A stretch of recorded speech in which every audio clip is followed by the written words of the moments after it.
समाज के लिए, घर का त्याग किया, अपनी संपत्ति का त्याग किया। अब देखो मंदिरों में भी उन्हीं का नाम लिखा जाता है जो वहां कुछ त्याग किया। तो कहीं भी जहां हम जाते हैं ऐसे महापुरुष मिलते हैं जिन्होंने गो रक्षा, धर्म रक्षा, राष्ट्र रक्षा के लिए अपने प्राणों का उत्सर्जन किया है। ऐसे में श्री भारती जी महाराज भी हुए हैं जिन्होंने अपनी रक्षा के लिए अपने प्राणों का त्याग किया है। तो अपने धर्म के लिए हम सभी लोगों को हर तरह से प्रयत्नशील रहना चाहिए। हम अपने धर्म की रक्षा करें। हमारा धर्म है मानव धर्म, हमारा धर्म है सत्य, प्रेम और न्याय। ये धर्म के अंग हैं। जिस धर्म में सत्य नहीं है, न्याय नहीं है, प्रेम नहीं है, वो धर्म नहीं है, वो कोई विचारधारा हो सकती है। किसी के द्वारा समाज के ऊपर थोपी हुई अपनी विचारधाराएं हो। तो हमारा जो धर्म है, सनातन धर्म हम जिसे कहते हैं, सत्य के समान कोई धर्म नहीं है, असत्य के समान कोई पाप नहीं। असत्य सत्य पातक गुंजा, गिरिशम होएगी कोटि गुंजा।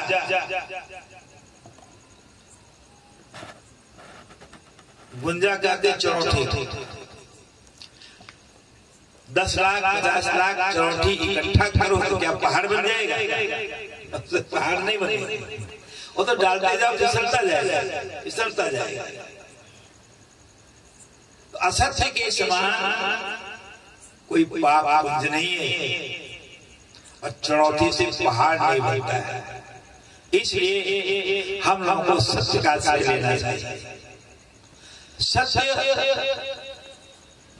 ये स्वरूप बहुत हो सकते हैं। सत्य वो है जिसको सभी लोग स्वीकार करते हैं और उसे कहने में हमें निर्भयता होता है। सत्य को हम घुमा फिरा करके भी कह सकते हैं, चाहे जहां तक कहते जाओ। अगर असत्य है तो उसे हम सत्य नहीं बना सकते। जैसे आप पूछो महाराज आप कहां से आए, आज आप कहां तो हम कह सकते हैं कि आज मोगरा गए, देव मोगरा गए, माता जी का दर्शन किए, हनुमान जी गए और अब क्या सूरत से आए हैं, आज तो कल आए। तो असत्य जो है, एक असत्य को सत्य करने के लिए हजार झूठ बोलते हैं, लेकिन फिर भी असत्य असत्य ही रहता। इसलिए सत्य का अनुसरण करें। सत्य क्या है? एकमात्र ब्रह्म ही सत्य है, एकमात्र ईश्वर सत्य है, एकमात्र राम कृष्ण सत्य है। जीव कभी भगवान नहीं बनता, ध्यान देना। आज कलयुग में बहुत सारे भगवान बन गए, पर जीव कभी भगवान नहीं बनता। जीव सेवक बन सकता है, भक्त बन सकता है, संत बन सकता है, ज्ञानी बन सकता है, त्यागी बन सकता है, संयमी बन सकता है, लेकिन कभी भगवान नहीं बन सकता। भगवान किसको कहते हैं? जिसमें कम से कम, वैसे तो अनेक गुण है परमात्मा, लेकिन प्रकट 5 गुण, उसे हम भगवान कहते हैं। कौन कौन से? भगवान, पहली बात ध्यान देना, भगवान सबका है, हमारा है ऐसा नहीं। आपका भी उतना ही अधिकार है भगवान के ऊपर जितना हमारा है। भगवान सबका है, सदा है, सर्वत्र है, सब में है और सर्वज्ञ। ये 5 गुण विशेष। भगवान सदा है, इसलिए इस समय भी है। कुछ लोग बोलते हैं कि जब राम कृष्ण होते हैं तब उनका प्रभाव होता है, अब नहीं है उनका प्रभाव नहीं है। ये झूठी बात है। वो होते हैं, अरे भाई सूर्य नहीं है इस समय, इस समय यहाँ पे सूर्य नहीं, तो क्या सूर्य का भाव हो गया? अरे भाई अमेरिका में निकले हुए, सूर्य का कभी अभाव नहीं होता, वैसे ही परमात्मा के प्रभाव में कभी कमी नहीं है। वो है तो है, नहीं है यहाँ तो भी है, और जिसे हम स्वीकार नहीं करते हैं वो उस समय भी है। और हमारे जैसे बहुत सारे भक्त लोग कहते हैं कि भगवान है तो भी है, वो हर हाल में हमारे नकारने से उसके ऊपर कोई फर्क नहीं पड़ता है। जैसे 1000 अंधे मिलकर कहें सूर्य नहीं है, क्योंकि उसको दिन में दिखलाई नहीं देता, रात में दिखलाई नहीं देता, तो उसके लिए तो दिन रात दोनों बराबर है। 1000 अंधे मिलकर के कहें कि सूर्य नहीं है, तो क्या सूर्य के अस्तित्व को कोई खतरा है? कोई खतरा नहीं। सूर्य है तो है, ऐसे ही राम है तो है, उनको कभी कोई नकार नहीं सकता, और नकारने से कोई फर्क पड़ने वाला नहीं। इसलिए राम अभी भी हैं, आज भी हैं, इस समय भी हैं, यहाँ भी हैं और सब में हैं। भगवान सदा है इसलिए इस समय में, भगवान सर्वत्र है इसलिए इस जगह पे भी है। हम कहें भगवान अयोध्या में, भगवान चित्रकूट में, भगवान अमुक जगह, ठीक है, उन जगहों का अपना एक प्रभाव है। क्योंकि जहां जिस वस्तु की बहुतायत होती है वहां वस्तु अधिक मात्रा में प्राप्त हो जाती है। जैसे आप अन्न तैयार करते हैं तो आपके घर में कुंटल, 10 कुंटल, 50 कुंटल होता है, वही मार्केट में जाता है तो हजारों कुंटल हो जाता है, क्योंकि चारों तरफ से आता है। और वही बहुत बड़ी जगह जाता है तो लाखों कुंटल हो जाता है। तो उस जगहों पे भगवान का भजन करने वाले ज्यादा होते हैं, इस जगह में प्रभाव बढ़। अयोध्या, काशी, मथुरा, द्वारिका, ठाकुर में भक्ति करने वाले ज्यादा होने से जो भक्ति करते हैं कि उनके श्वास से, उनके रोम रोम से भक्ति का प्रभाव छिटकता है और वहां के वायुमंडल में उसका वाइब्रेशन होता है, उसका प्रभाव पड़ता है आपके ऊपर। इसलिए वहां पे विशेष महत्व दिया गया है। लेकिन भगवान वहीं है ऐसा नहीं है। आपके गांव का नाम क्या है? वरखड़ी। यहाँ भी राम जी हैं। नाम के अक्षर चौगुण कीजिए, 5 मिलाए गुण गुण लीजिए, 8 का भाग देव हर बार, शेष बचे सो रामाधार। वरखड़ी 4 अक्षर, इसका चौगुना 4 4 4 4 4 बार करें 16, उसमें 5 मिलाओ 21 हुआ, उसका दूना 21 दूनी 42 हुआ, 8 का भाग 8 से 40 हुआ, 2 अक्षर बचा, रा और म। ऐसी कोई जगह नहीं है जहाँ हमारे राम जी न हो। नहीं तो संतों ने तो डंके की चोट कहा कि राम राम के नाम का अजहाँ नहीं परवेश, पानी कहाँ न पीजिए परिहरिए स्वदेश। राम और राम के नाम का जहाँ पे प्रवेश नहीं, जहाँ राम राम लोग नहीं करते हैं, राम जी का मंदिर नहीं है, राम जी का स्मरण नहीं है, उस गांव को त्याग देना चाहिए। पर संतों ने ये भी ढूंढ करके कहा कि नहीं, कोई जगह नहीं है जहाँ राम न हो। आपके नाम के पीछे भी भगवान का नाम लगा हुआ, यही सूत्र कार्य करता है। हर नाम के पीछे र और म मौजूद है, हमें उसे पहचानने की आवश्यकता है।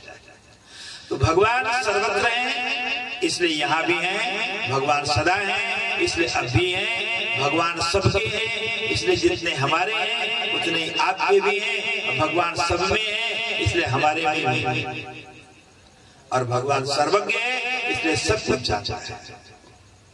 समझे आप लोग? ऐसा मत मान लेना कि महात्मा जी के भगवान अधिक नहीं, नहीं, नहीं, नहीं। जो जितना उनको मानता है उतने आप उनके नजदीक, और जो नहीं मानता है उतने उतने दूरी बनी है। नजदीक है, वह पास में फिर भी नजर आता नहीं। अपने से बहुत दूर वस्तु होती है वो दिखलाई नहीं देती, या तो बहुत नजदीक होती है वो भी नहीं दिखलाई देती। जैसे आंख में काजल लगा लो, आंख में सुरमा लगा लो, लगाते हैं ना काला काला, तो क्या आपको दिखलाई देगा? आंख में काजल लगा लो ऐसे, क्या आपको दिखलाई देगा? वो तो अरीसा से दिखेगा, क्योंकि आंख बिल्कुल नजदीक हो गया और बहुत दूर हो गया तो भी नहीं दिखलाई देगा। तो परमात्मा इतना नजदीक है कि हमसे देख नहीं पाता। देखने के लिए अपने हृदय रूपी दर्पण पर परमात्मा के नाम रूपी जल से मार्जित करने के बाद ही वह दर्पण साफ होगा। दर्पण में लागी गाई तो दर्श कहां से पाई? दर्पण के ऊपर, अरीसा के ऊपर धूल जमी हुई है तो अपना प्रतिबिंब कैसे दिखेगी? अरीसा को साफ, अरीसा कहां है? अपना हृदय। इसे साफ कैसे साफ होगा? भगवान के नाम से। नाम से जल, जैसे जल से वस्तु को साफ कर देते हैं, वैसे नाम जप करते करते करते करते ये हमारे हृदय रूपी दर्पण के ऊपर बल जम गया है, वो धीरे धीरे धीरे धीरे साफ होगा तो फिर अपने आप अपने परमात्मा झलकने लगेगा। अर्थात हमारी वृत्ति, हमारा मन वहां टिकने लगेगा, और जब वो टिकेगा तभी हमें शांति और प्रेम का अनुभव होगा। तो भगवान आपसे दूर नहीं, हम उनसे दूर होने की कोशिश किए हैं। वो तो हमारे साथ ही साथ चलते हैं, हमारे साथ ही रहते, छाया की तरह 24 घंटे हमें देख रहते हैं, हमने उन्हें देखने की कभी कोशिश नहीं की। इसलिए अधिक से अधिक आप सभी लोग जब कीर्तन भजन करते हैं तो भगवान के नाम का जाप स्मरण करें, घर में रहे तो जाप करें। यही हम लोगों का सनातन धर्म है, ये हमारी सनातन वृत्ति है। मत बताकर अनेक हुए, आज बिना सोचे समझे लोग अपने ही धर्म की, अपने ही घर की निंदा करते हैं और दूसरों का अनुसरण कर रहे हैं, दूसरे के विचारों को अपना रहे हैं। हमारी सबसे बड़ी भूल है। हम अपने घर को भूल जाएंगे, हमने अपने माँ बाप को भूल जाएंगे, फिर हमको अपनाएगा क्या? इसलिए अपने अपने धर्म के लिए हमें सब कुछ करना चाहिए। स्वेत अपने अपने धर्म पर जो मर मिटता है वो अमर हो जाता है, और दूसरे के धर्म पे या दूसरे का धर्म कितना भी अच्छा क्यों न हो, जबकि सनातन धर्म से बढ़कर के दुनिया में कोई धर्म नहीं है। जितने भी धर्म आए वो धर्म नहीं है, ध्यान देना। इस्लाम ये धर्म नहीं है, ईसाई ये धर्म नहीं है, एक विचारधारा है। हमारा जो सनातन धर्म है, ध्यान देना, इसकी कोई तारीख नहीं है, ध्यान देना। पहली बात, किस तारीख से सनातन धर्म प्रारंभ हुआ कोई बता सकता है? किसी को पता नहीं। सनातन धर्म की कोई तारीख नहीं है और कोई इसे चलाने वाला एक व्यक्ति नहीं। सनातन धर्म की नींव डालने वाला स्वयं परमात्मा है, जिससे सृष्टि प्रारंभ हुई। सनातन धर्म इसकी तारीख नहीं, तिथि नहीं, मिति नहीं, चलाने वाला कोई किसी व्यक्ति का नाम नहीं। एष धर्म सनातना, जो सत्य है वही हमारा सनातन धर्म। इस्लाम को चलाने के लिए मोहम्मद साहब आज 1445 या 46 वर्ष हुआ। एक व्यक्ति का विचार, लेकिन हमारे यहाँ विचार नहीं चलता। हमारे यहाँ तो हृदय से जुड़ा हुआ जो भाव है वो भाव चलता है। ईसाइयत 2023 वर्ष ईशा को 2023 वर्ष हुआ। यह भी एक धर्म नहीं है, ध्यान देना आप। एक परंपरा है, एक पार्टी है, एक विचारधारा है। उन्होंने जो कह दिया कि ऐसा करो, उसी पे लोग कर रहे हैं। पर हमारे यहाँ, हमारे सनातन धर्म की विशेषता है कि हम किसी पे अपने विचारों को थोपते नहीं, जबरदस्ती नहीं करते, नहीं ऐसा ही करो तो। धर्म हृदय का विषय है और अब धर्म अपनी स्वतंत्रता से धारण करते हैं। ध्रिय धारणे धातु, इससे धर्म शब्द की उत्पत्ति हुई। इसे हम धारण करते हैं, वो हमारा धर्म है। और धर्म है सत्य, तप, त्याग, संयम। तो हमें अपने धर्म की रक्षा के लिए अपने धर्म पे चलकर अपने जीवन को आगे बढ़ा रहे हैं। क्योंकि दूसरों का उत्तम धर्म भले हो है नहीं, ध्यान देना, लेकिन फिर भी वो अपने भय है, पर अपने धर्म में कोई भय नहीं। रात को 12 बजे अपने घर का ताला खोलो, कोई डर है क्या? दूसरे के दरवाजे पे रात को 12 बजे खड़े हो जाओ, हिम्मत मरेगी खड़ा होने की, आप डर जाओगे कोई आ ना जाए, मैं यहाँ क्यों खड़ा। ऐसे अपने धर्म को त्याग कर दूसरे के धर्म को अपनाना, ये सबसे बड़ी मूर्खता है, सबसे बड़ी भूल है। हमारा धर्म में कोई कमी नहीं। जितने हमारे यहाँ साहित्य है, जितने शास्त्र हैं, जितने ग्रंथ हैं, उन्हें समझने के लिए हमारे पास फुर्सत नहीं है, समय नहीं है। दूसरों के पास उतने धर्म के ग्रंथ नहीं। इसलिए हमें हमेशा सावधान होकर अपने देश, अपने राज्य, अपने धर्म और यहाँ जितने लोग हैं, देखिए परमात्मा ने दो ही बनाया है, स्त्री और पुरुष।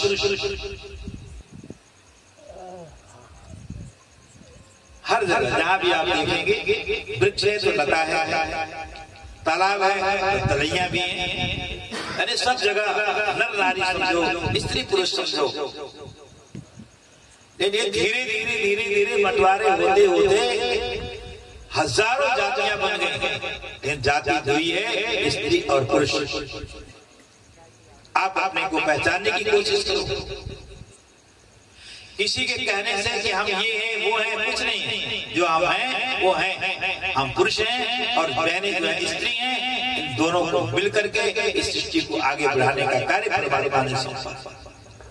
और आज धर्म वही है, पर दूसरों के कहने में आकर जो आतताई है, इसी उस धर्म में उनकी आस्था नहीं है,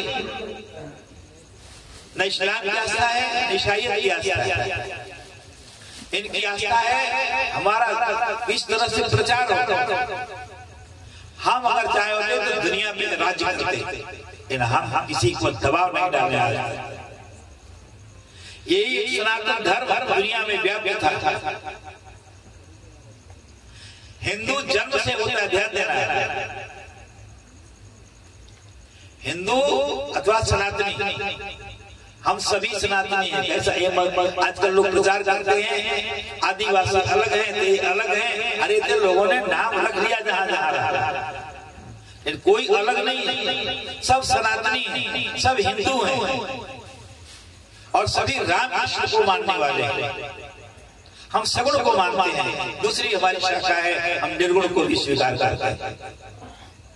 वो जो ब्रह्म है, जिसे हम अपानि पादो योनो ग्रहीता कहते हैं, उसके पास हाथ नहीं है, पैर नहीं है, नाक नहीं है, कान नहीं है, मुंह नहीं है, कुछ नहीं, सबका नियंता वो है।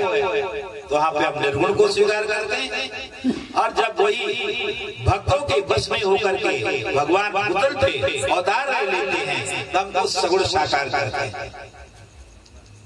एक कहने के लिए दो नाम है, तत्वतः एक ही, वो दो नहीं, एक ही ब्रह्म अनेक रूपों में व्याप्त है। तो हम उसे पहचानने की कोशिश करने के लिए ही हमारा सनातन धर्म है कि हम उसे पहचाने, उसे जाने, उसी के पथ पर चलकर हम अपने जीवन को हमेशा उत्कर्षित करते रहें और आगे बढ़ते रहें और अंत में एक दिन उन्हीं से मिल जाए। जिस प्रकार वर्षा के दिनों में सूर्य की किरणें, गर्मी के दिनों में सूर्य की किरणें जल का शोषण करती हैं, सूर्यमंडल में ले जाती हैं। वहां से जब बादल छाने लगता है तो नभ मंडल में आता है, मेघ मंडल में आता है, फिर वायुमंडल में आने के बाद वह पहाड़ पे, नदी नालों में बरस देता है। और वह पानी क्या पहाड़ पे रुकता है? नहीं रुकता। नदी में रुकता है? नहीं रुकता। जितना धरती सोखती है उतना सोख सकती है शेष पानी छोटे नालों से बड़े नाले, बड़े नाले से छोटी नदी में, छोटी नदी से बड़ी नदी में होकर के समुद्र में जब तक नहीं पहुंच जाता तब तक उसे शांति नहीं मिलती।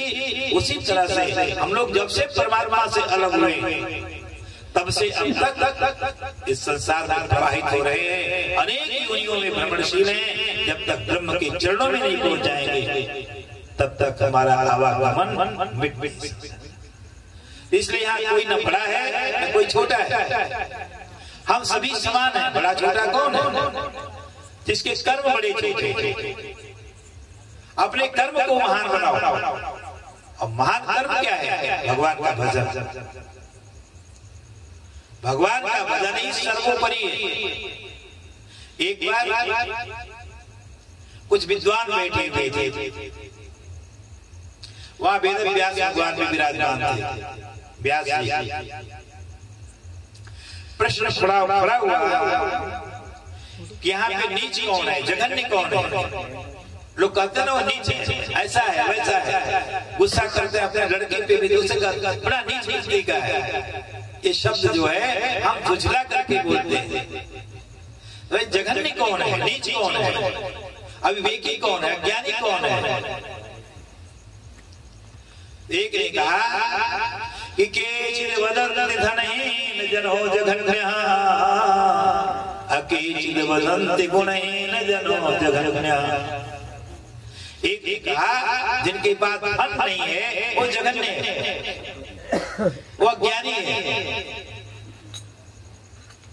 दूसरे ग्रुप ने कहा नहीं, धन की बात नहीं है, जिसके पास गुण नहीं हो वो जघन्य है, वो सोचनीय है। तो आप व्यास देवी बैठे थे, उन्होंने कहा कि व्यासो वदन्ति खिल वेद विशेष विद्यो, नारायण स्मरणहीन जनो जघन्यः। वेद बदला, वेद व्यास भगवान ने कहा कि जो भगवान का भजन नहीं करता है वो सोचनीय है, वो जघन्य है, वो मूर्ख है, वो अज्ञानी। समझे आप लोग? व्यासो वदन्ति खिल वेद विशेष विद्यो, नारायण स्मरणहीन जनो जघन्यः।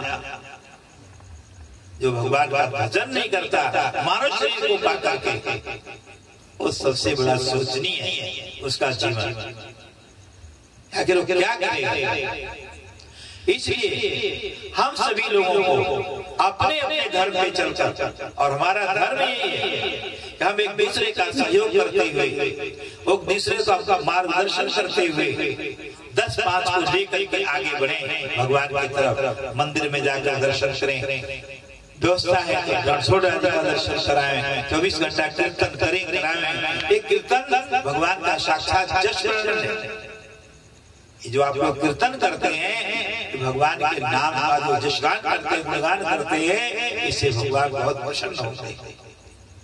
ऐसे इतने लोग बैठे हैं, इसमें एक नाम लेकर के पुकारो, जिसका नाम लेंगे वही बोलेंगे, सब लोग नहीं बोलेंगे, सुनेंगे तो सभी लोग।